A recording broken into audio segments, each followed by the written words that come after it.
ఏది యాంగిల్లో వెళ్ళాలో ఆ యాంగిల్, రాజకీయం అనేది రాజకీయ యాంగిల్లో చూడాలి, పర్సనల్ లైఫ్ అనేది పర్సనల్ లైఫ్ యాంగిల్లో చూడాలి. అలాగే నీకున్న రిచెస్, నీకున్న వ్యాపారాలు అదొక యాంగిల్లో చూడాలి.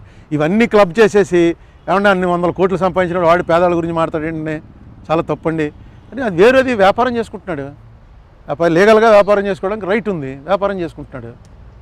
తప్పు నాకైతే ఏమీ తప్పుగా కానీ. అలాగే జగన్మోహన్ రెడ్డి, నా ఉద్దేశంలో జగన్మోహన్ రెడ్డి వ్యాపారం చేసుకున్నాడు.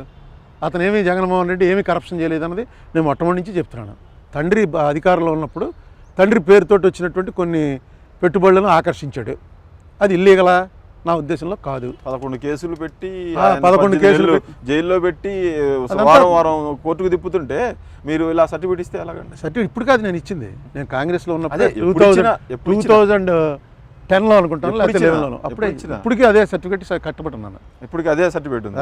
అతను చేసింది వ్యాపారం చేయొచ్చా ముఖ్యమంత్రి కొడుకు అన్నది వేరే డిస్కషన్. అది లీగల్గా చేయొచ్చు, వ్యాపారం లీగల్గా చేసుకోవచ్చు, లీగల్గానే చేసిన ప్రాసెస్ ఇల్లీగల్ అనేది ఏమి లేదు. వాళ్ళు పెట్టిన ఛార్జ్ షీట్ ఏంటి? క్విడ్ ప్రోకో ప్రూవ్ ఎలా ప్రూవ్ అవుతుంది?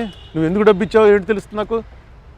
నువ్వు వచ్చి పెట్టుబడి పెట్టావు, ఆ పెట్టుబడి పెట్టింది మా నాన్న చేసిన ఉపకారానికే పెట్టుబడి పెట్టావని ఎలా ప్రూవ్ చేస్తారు? అదే కదా మరి సార్, అదే మరి ఆధారం లేదు, ఏం లేదు, లాగుతున్నారు కేసు అంతే. ఎందుకు పని చేయవు ఈ కేసులు? ఏమన్నా పొలిటికల్ ఎజెండాతో ఏమన్నా జరిగితే చెప్పలేం కానీ, ఎందుకంటే పొలిటికల్ ఎజెండా అని మొన్న చంద్రబాబు నాయుడు గారు అసెంబ్లీలో చెప్తుంటే ఆశ్చర్యపోయాను నేను. ఇదేంటి ఈయన ఇలా మాట్లాడుతున్నాడని. విజయసాయి రెడ్డి అలా వెళ్ళాడు, ప్రధానమంత్రిని కలిసి బయటకు వచ్చాడు, రాగానే ఇక్కడేమో 30 కోట్లంతా రిలీజ్ చేశారు అని అసెంబ్లీలో.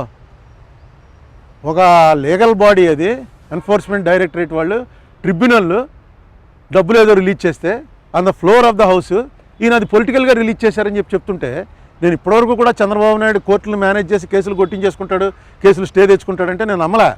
ఏదో చెప్తారులే, జడ్జీలు కూడా మనుషులే కదా, వాళ్ళకి సాఫ్ట్ కార్నర్ ఉన్నవాడు కొంచెం అనుకూలంగా ఇవ్వచ్చు జడ్జిమెంట్ తప్ప ఈయన మేనేజ్ చేయటం ఏంటి అనుకున్నాను. మొన్న అసెంబ్లీలో క్లియర్గా ఆయనే చెప్తున్నాడు ఇది మేనేజ్ చేశారని.